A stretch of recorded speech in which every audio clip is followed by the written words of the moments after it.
C'est quoi le budget annuel quand on pratique le running?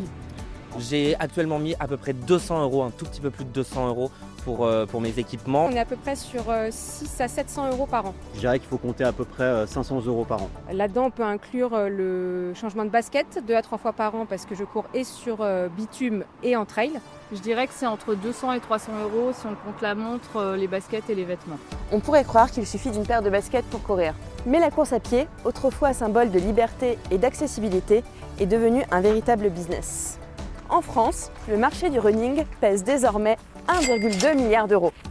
Et le budget annuel moyen d'un coureur aguerri dépasse les 1100 €.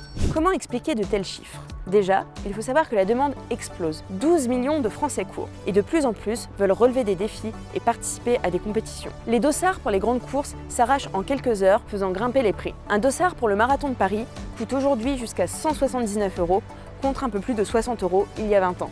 Ensuite, l'équipement s'est sophistiqué. Chaussures à plaque carbone, montres connectées, vêtements techniques, nutrition, accessoires. Les marques rivalisent d'innovation pour séduire des coureurs de plus en plus exigeants, connectés et souvent en quête de performance ou de reconnaissance sur les réseaux sociaux. Beaucoup partagent leurs exploits sur Strava, l'application devenue incontournable pour comparer ses sorties ou s'encourager entre runners, au point que certains trichent sur leurs performances. Les boutiques spécialisées et les applications de coaching se multiplient, surfant sur cette vague. Le running est donc devenu un phénomène social soutenu par tout un écosystème économique. Résultat, la passion du running alimente une bulle qui pour l'instant ne semble pas près d'éclater.